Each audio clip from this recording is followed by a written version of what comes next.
Welcome to Functional Fourth Trimester, a podcast created to support new parents as they return to daily life after having a baby.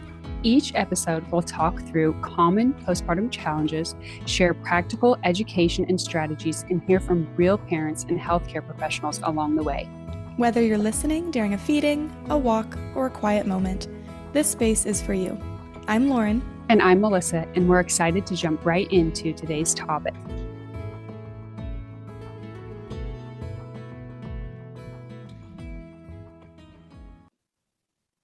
Before we introduce our guest speaker today, I wanted to give a little bit of background on today's topic. When we talk about postpartum mental health, we are talking about perinatal or postpartum mood and anxiety disorders. Sometimes you might hear it referred to as PMADs. You also might hear the term perinatal when we talk, which refers to the time from pregnancy to the end of the first year postpartum. You also might hear people talk about the baby blues, and I do want to make sure that we distinguish that this is different than postpartum mood and anxiety disorders. Baby blues are a period of adjustment after you have a baby when moms may feel physically or emotionally overwhelmed, maybe mood swings, and this usually resolves as hormone levels normalize again after birth. Whereas postpartum mood and anxiety disorders really occur when those baby blues symptoms tend to persist or last beyond just a few weeks, and they become worse and really start to interfere with your everyday living.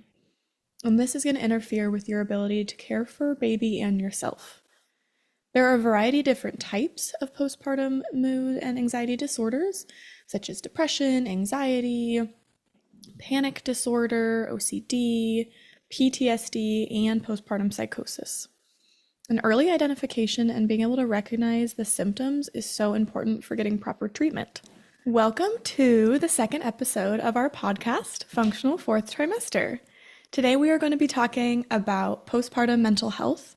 1 in 5 mothers are affected by mental health conditions during pregnancy and postpartum. And out of all of this, 75% go untreated, which can lead to lasting effects on mom, dad, and baby. I am happy to introduce our guest today, Caitlin, recently graduated from the University of St. Mary's with her doctorate in occupational therapy. She did her capstone project within the postpartum care setting and developed a prevention and education resource for new mothers called Functional as a Mother with OT emphasized. This curriculum was designed to support pregnant and postpartum mothers through the educational modules. So welcome, Caitlin. We're really excited to have you here today. Hi, I'm really excited to be here. Yes, we are so excited you're joining us today. I would love to start out with just you telling us a little bit about your capstone project that you did. My goal of my capstone was create a community-based group program for perinatal mothers that helped prevent and identify perinatal mood and anxiety disorders.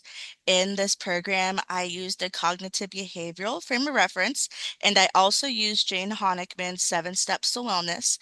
Jane Honigman is the founder of Postpartum Support International, and while she was working in PSI's call center, she created these 7 Steps to Wellness, which are a systematic approach to identifying and creating interventions for perinatal mood and anxiety disorders. Awesome. That sounds like a really cool capstone experience. I would love if you would walk us through the 7 modules to your curriculum and just tell us a little bit more about those.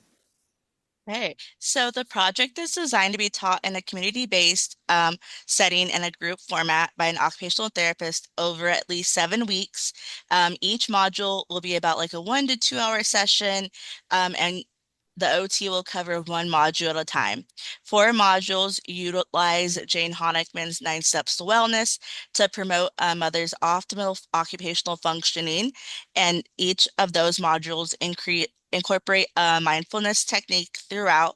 3 modules will teach a coping strategy based on the cognitive behavioral frame of reference with time for practice. So module 1 sets the stage. It has introductions, icebreakers, and discussions. And then the first mindfulness exercise is taught, and that's controlled breathing. Module 2 teaches about the postpartum brain and how it changes after becoming a mother. And then it moves into that coping strategy that's based in the cognitive behavioral frame of reference, which is restructuring negative automatic thoughts. And then module three is more education, and it goes into the barriers in seeking and recognizing perinatal mood and anxiety disorders. We talk about social media, the culture, and then we move into that second mindfulness tech exercise, which would be progressive muscle relaxation. Module four, we go back into like the neuroscience and some of the science behind anxiety and depressions disorders. And we talk about fight or flight. And then it helps them understand those symptoms that they may feel that arises when they are experiencing those perinatal mood and anxiety disorders. And then that also helps them recognize when to use those mindfulness exercises. And then we go back to how to restructure negative automatic thoughts, which are those thoughts that come up that we don't really want to have, usually when we're stressed. And we go into how do we fix those and how do we make those align with how I actually feel. Um, and then module five reviews more steps to wellness. And these are actually occupations, so it's great. We talk about sleep, nutrition, exercise, movement, and time for yourself, and finding some non-judgmental peers that you can share with. Um, and then we also will take time to brainstorm with participants and how to incorporate these steps into daily routines and form habits that fit into the busy postpartum period. And then the third mindfulness technique is self-talk and affirmations. And then module six, we go back into the cognitive behavioral frame of reference. We're talking about behavioral activation and then activity scheduling. And then the last module, module seven, is the last steps of the nine steps to wellness. So we're talking about emotional support, practical support, referrals and resources, and designing a plan of action. So this is where the OT really gets to network with their community, and they get to find place local resources for emotional support and practical assistance. And then we also do a final mindfulness exercise. And this is a great time to collaborate with participants, really think about where they want to go on their postpartum journey, creating that plan of action that is a roadmap for designed to help them find their new normal. Awesome. I think that sounds like such an in-depth course that I think would be really beneficial for a lot of parents. I do have a question. I know you mentioned that the curriculum was designed with the cognitive behavioral framework, kind of in reference to that. So I would Yeah. love if you're able to kind of just explain like what does that framework mean? For me, cognitive behavioral therapy or the frame of reference is kind of like rewriting the story. Our brain makes up this story, and we can choose whether to believe the story or rewrite it with our strategies. So I think that the cognitive behavioral frame of reference is great because it is rewriting the story. It's teaching participants to reframe their thoughts, reframe how they feel about their life, and it's make it into something great and make it into something that affirms their feelings, but also recognize that, like, I don't have to believe these thoughts and I can, make this my story. So I like how earlier you mentioned even social media and bringing that into the course because I feel like that can be a really big impact for moms is seeing other moms displaying their maybe perfect looking life and it makes them feel less than or so you have that kind of that social competition out there and the rewriting the story, them being able to do this course and work with OTs and figure out like what are areas they might need help with or how can they rewrite their story to fit the supports that they need or the questions that they have and not worry so much about what everybody else shows that they're doing because many times that's not the reality. What you see online is typically not true. A quick example that I have is one time I had, when my son was little, he had a friend that was going to come over, and the mom always showed these beautiful spreads for breakfast of homemade muffins and every berry you could think of on these beautiful wood boards. And I was like, oh my goodness, what am I going to feed him for breakfast? Because we usually just eat like eggs and toast or oatmeal. And he came over and I said, what do you normally eat for breakfast? And he said, a bar. And I was like, are you serious? I was so stressed out and you eat a bar for breakfast? Like, I didn't say that to him, but that's what I was thinking. So I feel like I always go back to that because I think it plays into that whole social media thing for moms, especially moms with a new baby or pregnant mom or mom with multiple kids, that what they're seeing and feeling under pressure that they're not performing in the way that they should. Yeah, definitely. I think that's a really good point. And I think a lot of that negative self-talk can really impact mental health, especially postpartum if you're seeing all these things of like other people that look like they totally have it together when in reality they probably also don't. Um, I would love to talk a little bit more about like some of those mindfulness strategies that we were talking about. I think like mindfulness and like that skill in general is a really hard thing to learn and like practice, especially when you're newly postpartum and your whole schedule is just flipped around. So I would love if we can talk a little bit more about like practically what does that look like?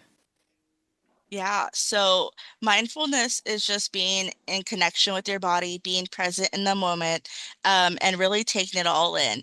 So controlled breathing can really just look like you sitting on the couch while you're breastfeeding, taking deep breaths, or just feeling your baby on you and feeling them rise up and feeling them rise down, even if you're bottle feeding.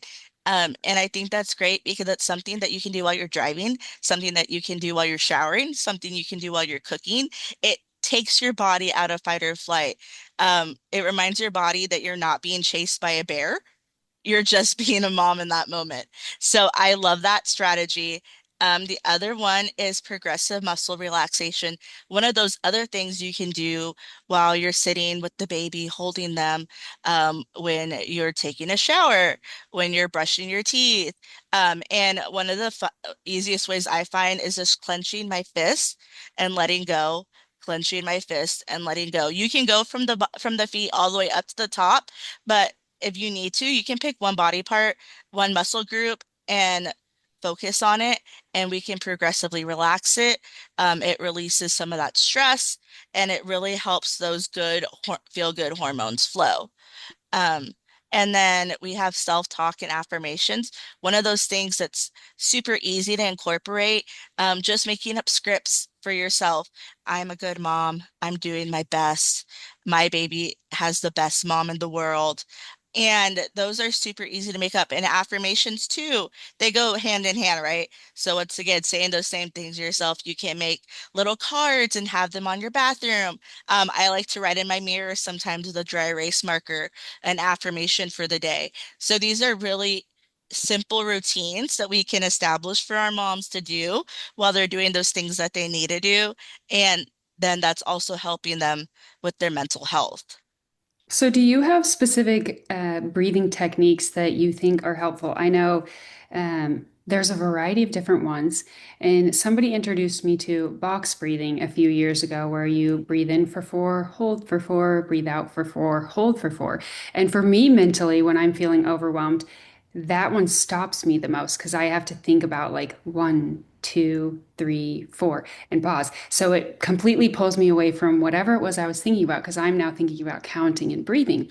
Um, so are there other ones that you recommend that people could use? Because I know that some, as when you're really stressed or overwhelmed, it can be hard to step out of that moment and, do mindfulness or breathing or even meditation. So are there other breathing techniques that you would recommend? I'm actually really into peds, and I actually was a third grade teacher, married to a sped teacher.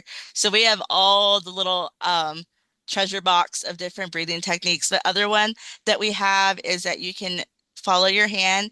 You inhale up to the tip and then exhale, inhale up to the tip, and then exhale. And that's really great. A tactile cue. You have it all the time. You can do it there. And I think counting is a really great strategy. And these things really snap us out of that fight or flight. Yeah, I think that's awesome. And I know if, like for me specifically, I love the like progressive muscle relaxation. I feel like having something for my body to really do and focus on can kind of like get me out of my head a little bit. And I also think another thing that's really important is, telling somebody else about what strategies work for you, whether that's a spouse or a friend or a parent. Because sometimes, like, we're not capable really of getting ourselves out of that moment and like really using some of our strategies and tools. So it's helpful to have somebody be like, hey, why don't we try this breathing strategy? Or hey, remember you kind of like doing this. So I think having that like support system around you too is really helpful in terms of actually using these strategies. Mhm. I totally agree. And we know that social support is the number one preventative factor for perinatal mood and anxiety disorders. So, following Jane Honigman's 7 Step to Wellness, one of them is identifying a non-judgmental support person. And in my personal experience of going through perinatal obsessive compulsive disorder, telling my husband all the strategies that I had with OCD therapy, specific therapy, and him being able to look at me when I was spiraling and saying, mm-mm, like, use your strategy. Yes, it's so annoying being told by someone, like, use your strategy, but it really does snap you out of it because you're like, I have these strategies. Let's use them and let me get back in the right headspace so I can keep going with what I need to do. Caitlin, can you tell us more about that if you're open to it? Kind of what you experienced. How did you know that you were dealing with that? How did you get support? Because I know when moms are in the thick of it, sometimes we just don't really know what to do. So, things that maybe you could share that could help another mom know that, okay, I'm dealing with those things. This is what I could do to help myself, or this is where I could go to get help while I'm working through this, because it's more common than people think. It's not just, like 1 in a million people have this. And we feel alone when we're, just had a baby and, questioning, what's going on. So if you're open to it, we would love to hear more about what did that look like for you and how did you move forward during that time? Yeah, so I have had OCD and anxiety since I was 18. I was not prepared to experience perinatal OCD. I had actually never realized it could take on that theme, and mine was delayed onset. I didn't start experiencing true distressing symptoms until I was about 16 months postpartum. And what a lot of people don't realize about perinatal OCD is that you get these intrusive thoughts that are really horrible, things you could never imagine. You also have these symptoms that are distressing. You know they're not your thoughts because you don't want to be having them, and they cause you intense distress that then make you do something. So for me, when I was having distressing thoughts about my son, I would walk away from him. I would give him my husband. I would avoid diaper changes. I would avoid being alone with him. So that was my compulsion, was to not be near my son because I was scared if I was near my son, something would happen. And it got to a point where it was no longer functional. I needed to be alone with my son. I needed to do diaper changes. I couldn't just hand them off and walk away all the time. And that's when I realized there was an issue. And I actually used the maternal mental health hotline um, that Postpartum Support International advertises, and I called them one night. I was in acute distress. We were thinking about taking me to an inpatient facility, and they were like, this sounds like perinatal OCD. Do you have OCD? Like, what do you think? And it snapped. I was like, oh, like that makes so much sense. And they referred me to find an exposure response prevention therapist. But with my daughter, I started having an the inklings of perinatal OCD again. And the great thing, I had education, I had a great support system. I knew where to go for therapy, and we did inferential cognitive behavioral therapy. And that's really was learning how to rewrite the story of my intrusive thoughts. So one of the best exercises I did is my therapist showed me a picture of an apple. And she said, okay, tell me a bad story about this apple. So we made up the story about like a witch had poisoned the apple and you eat it and you get really sick. And then she said, tell me a good story. And we make up the story about that it's crispy and juicy and wonderful and it fills our tummies. And that's how we framed my intrusive thoughts. That they were this bad story that my thoughts were attacking a value that I really loved. My kids, I value my kids, I value them. I would do anything for them. And then we're taking that thought, we're identifying it, and we're writing a story about it, and then we're changing the story to what we want it to be. And I encourage all the moms that need that extra help to reach out to the maternal mental health hotline if they're really struggling. Postpartum Support International has a warm line as well. And then Postpartum Support International also has support groups online that can give some extra help when they need it while they're waiting for treatment or even while they're in treatment. Yeah, I thank you so much for just sharing your experience with that. I think it's something that a lot of new parents can find themselves feeling and just not really know exactly like where to turn, what to do, where to go. So I think like having those resources available and like those kind of being able to start developing some of those skills is really crucial for, not letting it become this like long-term impactful thing. I do also want to hear a little bit about, you had talked about activity scheduling a little bit in terms of the curriculum. And so I was going to ask you to talk a little bit about what that is and what that looks like and how it might help somebody who's struggling with mental health postpartum. Yeah. So activity scheduling is in the context of the modules is that the participants are asked to write down activities that they want to complete in a worksheet. And then whenever they do it, they mark off on the day of the week when they did it. And then we the goal is that they're doing these things to make themselves feel better, give themselves those happy emotions, happy hormones that make them keep wanting to do these things. And then another option is that they can do schedule activities in the morning and in the afternoon. And this is just to get people back into the groove of things, get them back into doing the things they want and need to do. When you're postpartum, you're not prioritizing yourself. You're not taking a shower, you're not washing your hair, you're not eating. So it's really important that these moms, I know I would have benefited from it to have these visual cues that, I need to do these things in the morning to be the best mom for myself and for my baby. And the best thing too is that you can use your phone for reminders that, pop up at 8 o'clock in the morning. I'm going to eat breakfast. 10 o'clock, I'm going to take a shower. And baby's going to chill in the swing while I shower. So it's just getting these things back to where you want them to be that, fit in with your new life. Yeah, I think that's a really good point. And I think, like, at least in my own life, I haven't been postpartum yet, but even in moments of stress or anxiety, being able to kind of have a routine and have some structure to your day, at least for me, has been really helpful in alleviating some of that kind of uneasiness, anxiety. Especially, too, I feel like when you're postpartum, your daily routine is just completely different than it used to be prior to bringing a baby home. And so, really trying to figure out what your day looks like. What does structure look like now? And like having at least a couple of those things that whether it's a shower, I'm going to eat a meal, I'm going to sit down and have coffee, being able to still like prioritize yourself in those moments, I feel like is really, really important. I agree. A lot of moms do forget to even drink some water. Mhm. So having a simple reminder as to, go fill your cup of water, eat food. A lot of moms will say, I don't even know when I showered last or washed my hair last because you're so consumed.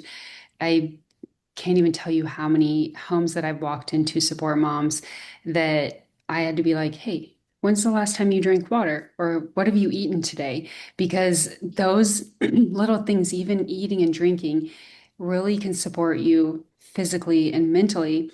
Because if you don't have the fuel or hydration you need, it makes it even harder to get through the day. So I love that, supporting those schedules to help them remember to just do those few little things to take care of themselves so that they can function throughout the entire day. Definitely. Caitlin, is there anything else like, from your personal experience or your capstone experience that like you really would want like a new parent who's like in the thick of postpartum to really like hear and know about what they're experiencing? Um, I think for me, the most important thing to remember is that this is a life-changing event. You are pregnant for 9 months, you're preparing for this baby, and then within hours or minutes, your life is changed forever. Your habits, your roles, your routines, your responsibilities have flipped, and there's not a lot of support for new moms. So it's really important that moms and new parents have access to support and that they know where to go. So I always highly recommend Postpartum Support International. I always recommend the Maternal Mental Health Hotline. And I think it's also important that parents accept help when they're ready for it. But especially when they're in crisis, to know that like you're not a failure if you need extra help. You're not a failure if you need medication. You're not a failure if you have to go to an inpatient facility for a couple days. Like this is to make you a better parent. And it's so stigmatized, but let's not make it stigmatized anymore that this is normal and that we know that perinatal mood and anxiety disorders affect 1 in 5 moms and 1 in 10 dads. So there's more people than you think there are struggling with this, and it's normal. This is a really big event, and you deserve all the help in the world. Definitely. And I also feel like something else that could be beneficial is like some of these like mindfulness techniques, like the breathing and the kind of restructuring negative thoughts, the muscle relaxation. Like the more you practice those kind of skills before you give birth, whether that's before you're pregnant, while you're pregnant, it's going to just feel even more natural to do and to practice when you actually are in that new moment of chaos and actually are in postpartum and struggling. So I think like educating almost in like a preventative way too, like, hey, these are things you can do now, even if you're not feeling like you're stressed or you're anxious. That way, when or if those moments do come up, it just is even more natural to use those tools. The transition to motherhood is marked by hormonal fluctuations, sleep deprivation, and adjustments to a new role, potentially impacting a woman's mental well-being. The significance of this topic lies in the potential long-term consequences of untreated postpartum mood disorders, affecting not only the mother but also her family unit. Unaddressed postpartum mood disorders can disrupt the formation of a secure mother-child attachment and hinder the child's emotional regulation and overall mental health, which is why this topic is so important for us to be discussing. I wanted to thank our guest, Caitlin, for speaking with us today and sharing her knowledge and her experience. We really hope that you guys feel like you got some practical strategies and tools about mental health postpartum from this podcast, and also just a reminder that this is very common and you're not alone. There are a lot of other people who are going through mental health crises while they're in postpartum, and a lot of people don't know where to turn for help. And so in the description of this podcast episode and also on our social media pages and our blog post on the Postpartum OT website, we will be attaching some links and some resources. So if you're needing to find more resources, those would be the places to look. And I really just want to reinforce that this is common. You are not alone in this. A lot of people are struggling with mental health postpartum, and there are resources that you can turn to, and there are things that you can do. So if you're feeling alone or not sure where you should go, if you're feeling anxious, if you're feeling worried, if you're feeling unsure of how to care for your baby and yourself, just know that you are not alone and that there are resources out there for you, and there are people that want to be alongside you through this journey. We thank you guys so much for joining us today, and we can't wait to talk to you next time.